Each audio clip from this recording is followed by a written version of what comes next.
So the distance from Earth's surface to the space station is less than the distance from New York City to Washington, D.C. Oh, God, why are you depressing me like this? I'm just trying to be honest about this. This is the oldest working astronomical clock in the world, displayed in Prague, and it's based off a geocentric understanding of the universe, not heliocentric. I'll tell you what you're seeing here. This is a stage. These people were brought here to play a part in our story. These people out here teaching you that you can speak to your ancestors and your dead relatives are absolutely wrong. You cannot speak to dead people. The people that you think you're talking to are demons.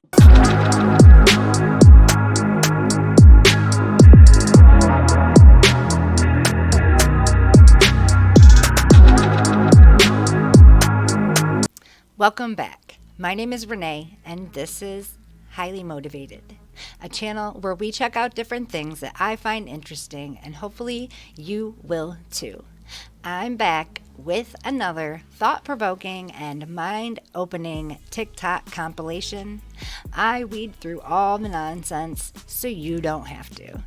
If you're new here, do me a favor, subscribe to my channel and hit the notification bell so you're always notified when I upload a new video. And if everyone could please hit the like button so that YouTube recommends my video to new people. Without further ado, let's get started. Now, I really thought that this video was the perfect place to start because I don't know if y'all noticed, but generally, I bring most things back to God. And if you were wondering why, I feel like this lady's explanation as to why people who have a relationship with Jesus and have learned what that is and feels like, and about the fact that we're in a dispensation of grace, and Jesus did die for our sins, and there are negative entities and devils and demons and fallen angels, and those are realities. And I don't like to think that I harp on it. I feel like it's one of the most important actually, who am I kidding? It's the most important battle, right? It's why we're here. It's what's happening. It's at the core of everything that's going on in our society right now. And so here we go. Exposing Hollywood. I know that there are a lot of people that are wondering why it seems like believers in God are always trying to tell other people about it. It's like, why not just keep it to yourself, right? I've gotten that a lot since I started doing these videos. It's like, China, we get it. You believe in God. If you believe, just believe, and then you don't have to make others believe too. But I think there's a little bit of confusion, and I am going to hopefully clear it up for you today as to why I do it and why I make these videos. This analogy that I'm going to use today is one that my dad told myself and my family a long time ago, and it always stuck with me. Okay, so we're going to call it Michael McLean's snake in the yard analogy. Okay? So say we're best friends. You come over to my house and we chilling, right? We watching movies. We listening to music. And I got art stuff spread out, so we drawing and painting and stuff. Yeah. And then I remember, oh shoot, I forgot to take my dog out. Just stay here. Let me take him in the backyard. I'll be right back. You're like, okay, cool. I leave you in the room painting. I take my dog downstairs and I unlock the door. I'm like, come on, Cujo. And right when I'm walking out, what do I see? I see a snake in the yard. So I grab my dog, rush back inside, close, lock the door. And then I go back upstairs to my room where I left you. I see that you've gotten up and you're about to leave the room. And I'm like, wait, where are you going? And you're like, oh, I wanted to go to the backyard too, get some fresh air from these paint fumes. And I said, okay. I'll see you when you get back. Right. So you go downstairs, you open the door, you head out there to get some fresh air, and oh, a snake bites you. So you throw it off of you and you run back in the house and you close the door and you lock it. You run back upstairs to my room and you starting to limp at this point. Your leg is hurting. And you're like, China, I just got bit. There's a snake in the yard. And I say, oh yeah, I know. I saw it when I was going to take my dog out. What would your next statement be? Seriously, what would your next statement be? So this is why I always bring it back to God, because I want everyone to find what I have found. Because I will do a testimony video at some point when there are more people, when I have more people to tell the story to, right? But he has completely changed my life, and I want that for everybody. I want everyone to find that, the peace that comes with that. This right here is what happens if you attempt to fly close to the ice wall. Why don't you just get a plane and fly over its ice wall, stupid flirter? We can't, because this is what would happen. Dumb globe trolls. Funny how all these agencies have flat Earth maps as their logo. Just saying. With this Cessna and the Air National Guard, I'm going to be inside of this Cessna and we're going to be going rogue. We're going to fly into that no-fly zone and we're going to see how the Air National Guard does it. They scramble the fighter jets that come right. Take off. We're off. Flying for miles and miles until... Okay, we've just entered the no-fly zone now. Our pilots aren't talking to air traffic control, ignoring their calls to reach them. That triggers an alarm at the Air National Guard base. These fighter pilots scrambling to their jets. They're on alert and ready to take action 24 hours a day. Today, racing to their F-16s, suiting up, climbing on board, and rushing to the runway. Taking off to intercept our rogue Cessna. Reaching the target in just minutes. This is the view from the F-16.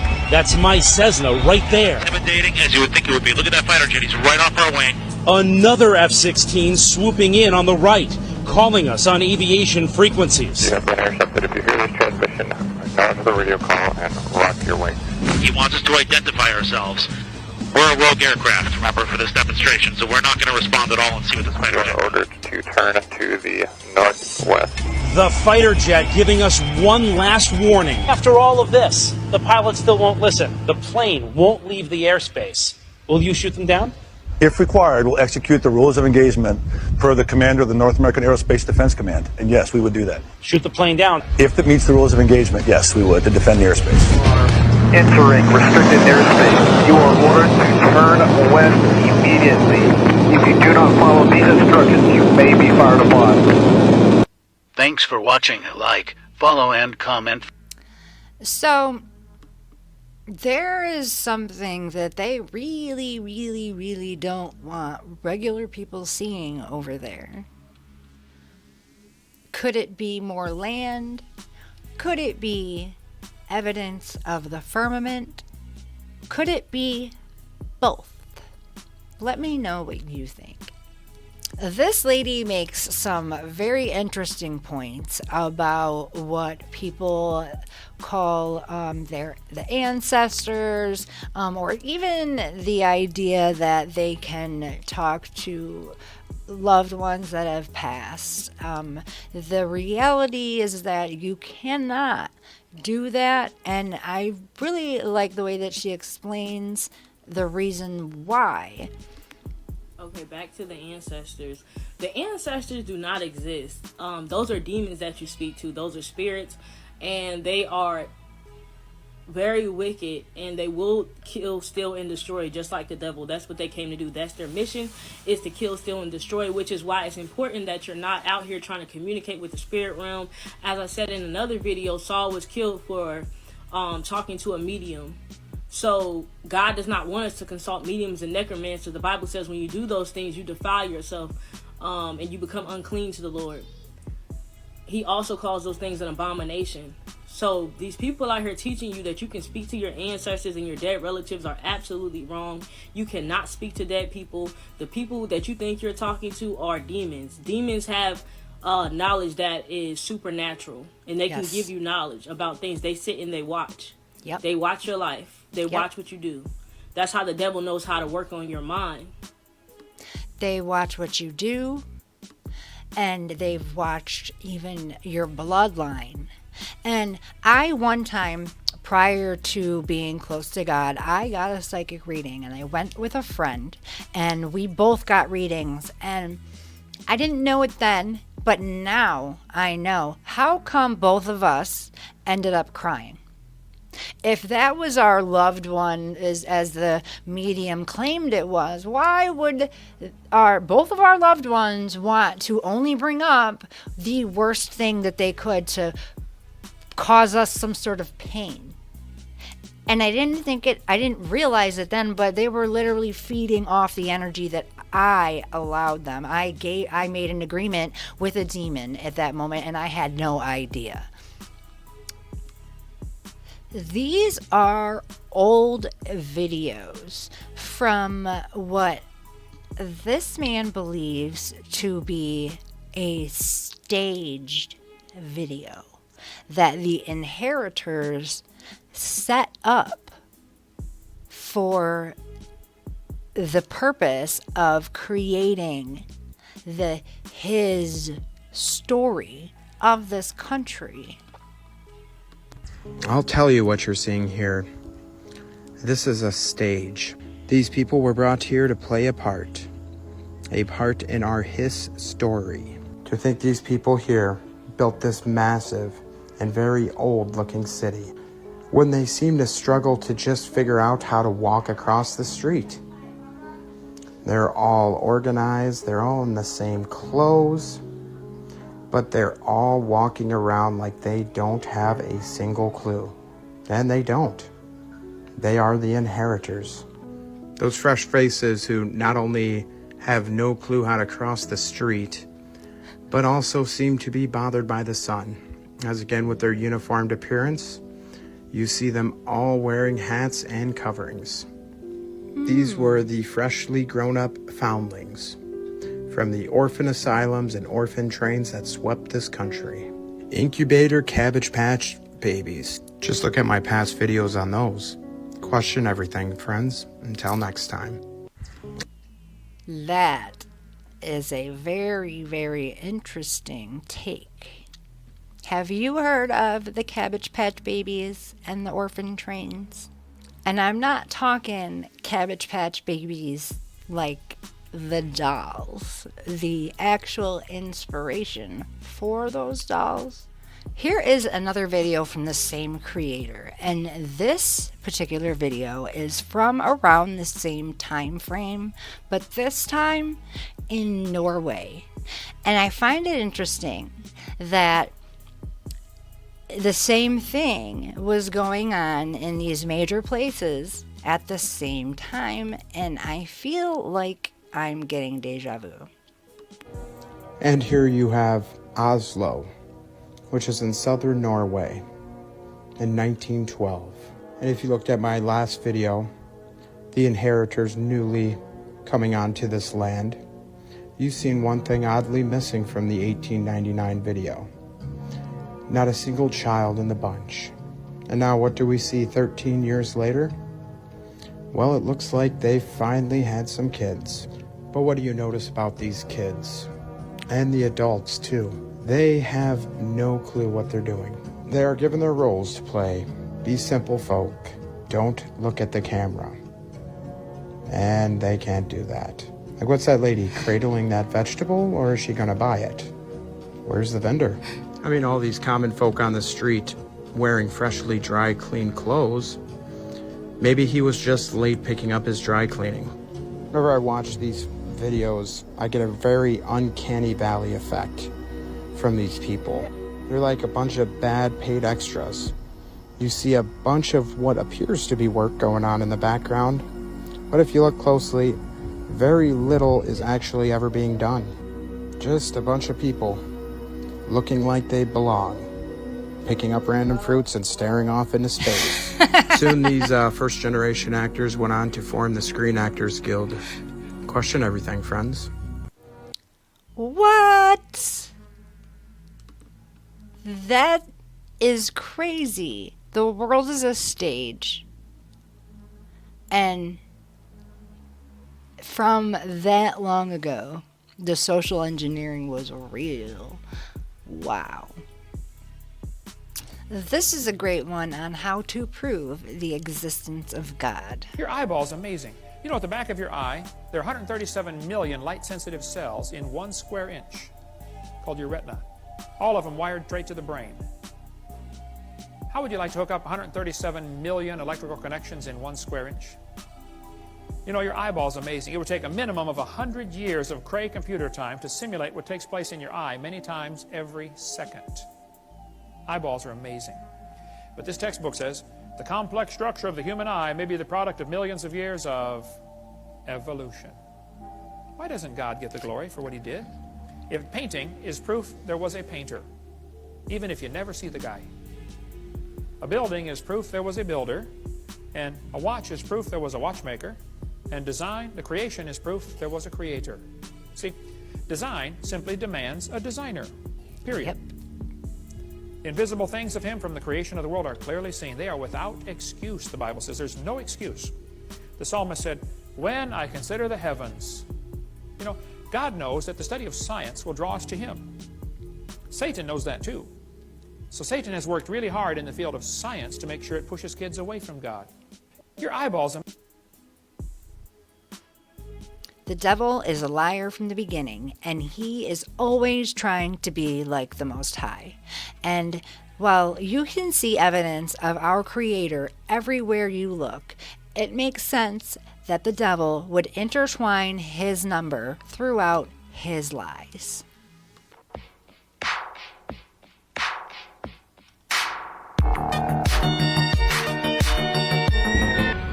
Good morning, ladies and gentlemen. Let's see just how evil NASA is. First, we're going to look at Earth's orbital speed around the sun. How fast does Earth move around the sun? 66,600 miles per hour, speed of the globe's orbit. Next, curvature in 1 mile squared. According to Pythagorean theorem, 0.67 feet of drop. 8 inches converted to feet is 0.66667 feet.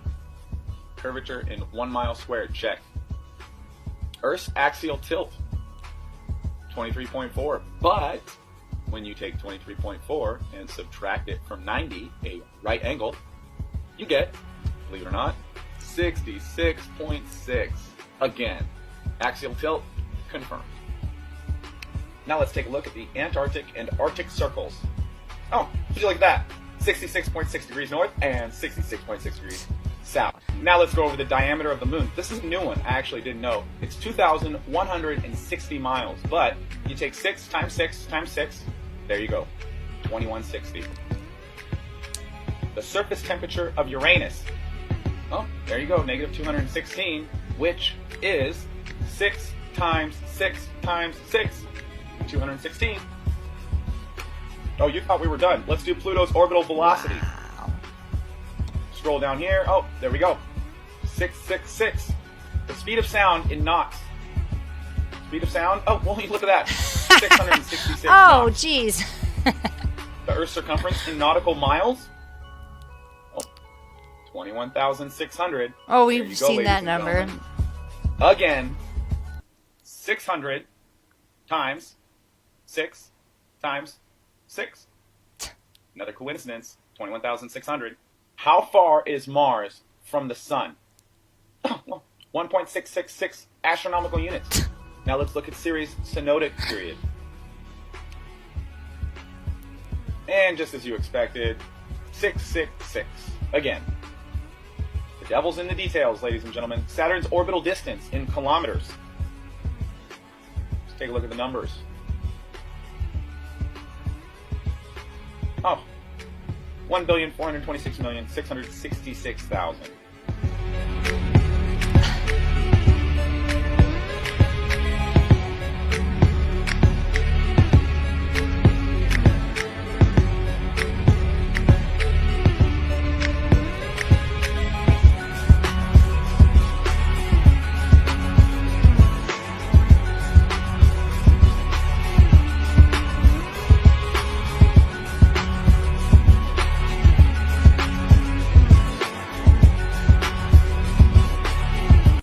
love it up here. Tonight, Commander Whitson making history with her record for any American. By the time she lands in September, her tally will be 666 days in space. The total number of quarks in this universe are 6. 6. 6 quarks. 6.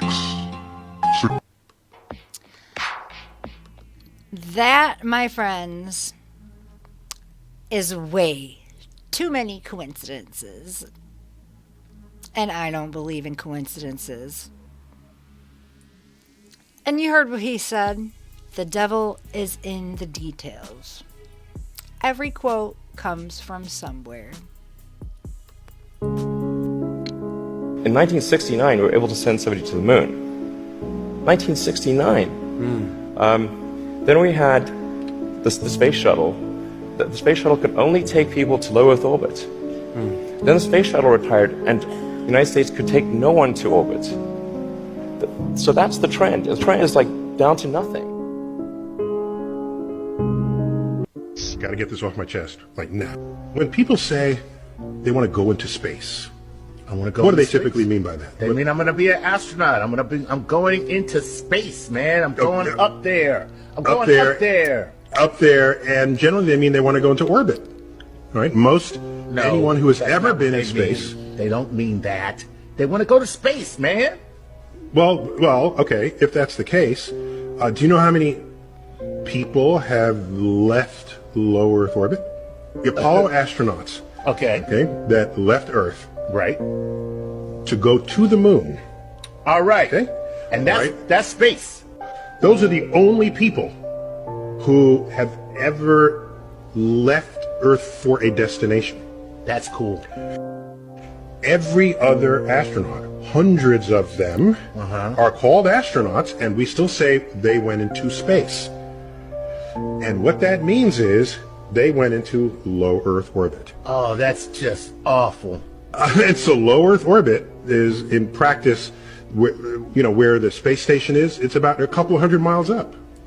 So the distance from Earth's surface to the space station is less than the distance from New York City to Washington, D.C. Oh, God! Why are you depressing me like this? I'm just trying to be honest about this. This is awful. Okay. Right now, we only can fly in Earth orbit. That's the farthest that we can go. The kinds of technologies that we're testing out on space station are definitely helping us with our goals of going beyond low Earth orbit. Early in the next decade, a set of crewed flights will test and prove the systems required for exploration beyond low Earth orbit. And this is really the beginning, I think, of human beings leaving low Earth orbit.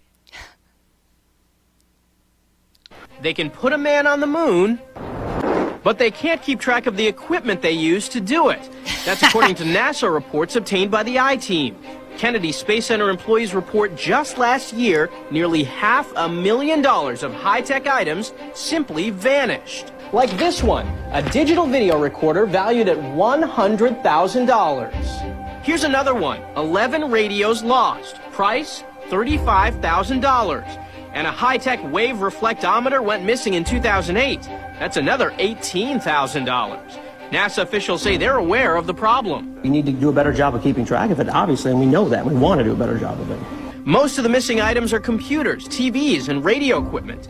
Don't spend your time tracking computers and not launching spaceships. I mean, you need to be launching spaceships. So all that lost equipment still adds up to $500,000 the taxpayers paid for.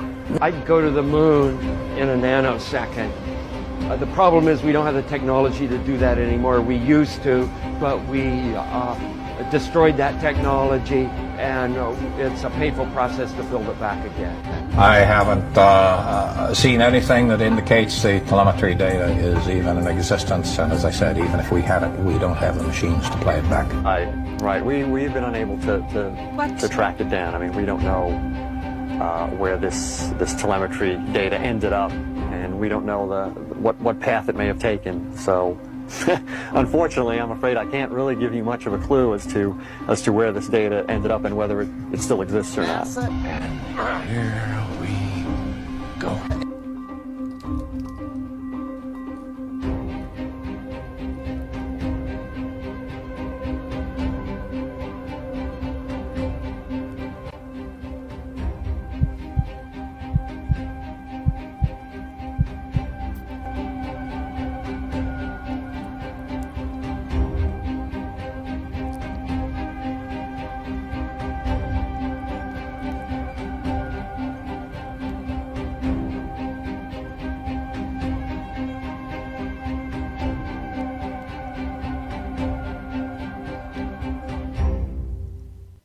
Well, I think I know where that data went.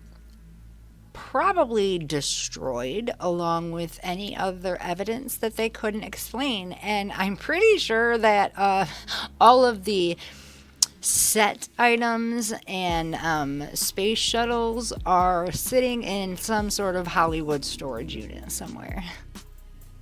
I found this particular video definitely something that I needed to share. And I just want to preface this by saying it is for entertainment purposes only.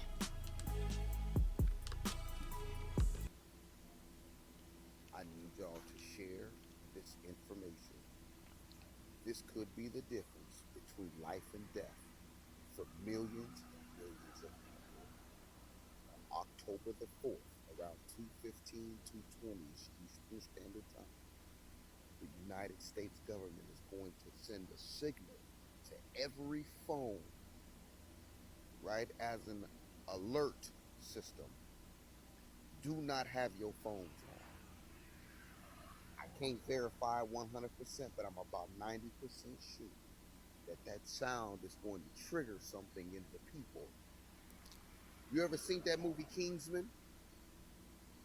I think that the United States government is about to do something very diabolical, something very cynical and evil with that sound. You know how that Doja Cat had that sound that was supposed to be soothing or whatever. I think this is along the same line. They're talking about they're going to send a signal and it's going to sound like a phone ringing. And I think if you have that shot, or if you're under, it's going to send you into a trance or a zombie-like state or something to that effect. And the government is preparing, knowing what it's going to do. It could make you evil. It could do nothing. I do not know. But I'm telling you now, as a side of precaution, knowing the times that we're living in, knowing what we're up against, and knowing that the government is trying to depopulate us in any which way that it can, knowing that it's trying to create the chaos all over the world, do not answer that phone. On October the 4th, between 2 and 3 p.m. Eastern Standard Time, keep your phones off. If you have your phones on, you are taking a chance. You're taking a grave risk. I ask y'all, keep those phones on October the 4th from 2 to 3 p.m. Am I the only one whose mind went directly to the Purge movies?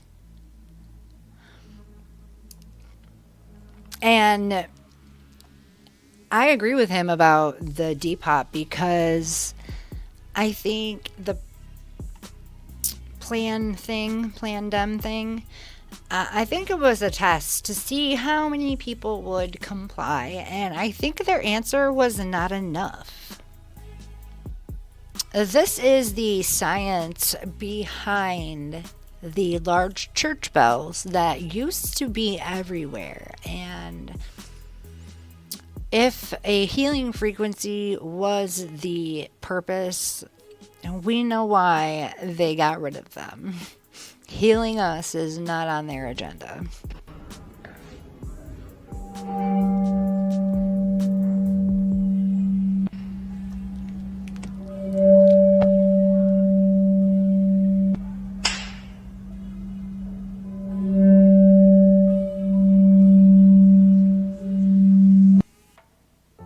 And that sound and that feeling, that is the frequency and vibrations.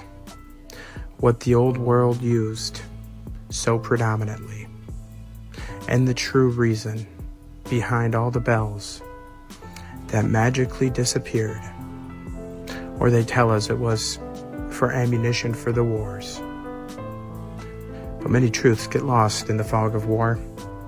The healing and uplifting properties of bells have been used for generations. But it goes deeper than that, moving us from the true nature of this realm, making us all that much easier to control. Question everything, friend. Question everything, and I mean everything. Okay, I think I'm gonna end it here. This is the Jesus I worship. Y'all want to know where y'all get this weak version of Jesus from? You know, that hippie Care Bear version that y'all be sharing? Because that ain't the Jesus that I know. That ain't the Jesus I read about. The Jesus I read about came up as a carpenter. He worked with his hands. He was a man's man. He wasn't no punk. The Jesus I read about, he called out the religious leaders and Pharisees, called them whitewashed tombs. I mean, pretty on the outside and nothing on the inside. He called them brood of vipers. The Jesus I know about took 39 lashes. Let me tell you about those lashes. They was made for somebody to confess to the crimes. They were harder. Boom! And as they confessed to their crimes, they got softer and softer. But if they didn't confess, they got harder and harder. Jesus said not one word. You know why I was 39 and not 40? Because 40 was a death sentence. But Jesus didn't say a word and took all of them. Guess what he did after? He went and picked up a cross. After all that, most people die from, and he carried it on his shoulder to Calvary for you. He went in the temples where they were robbing people, and he chased them out with a whip and turned over tables. Jesus wasn't no punk, y'all. So sorry if I get hyped up. Y'all say, Blake, you're a little bit too passionate about this. Oh, I'm sorry that a tough Jesus died for my life.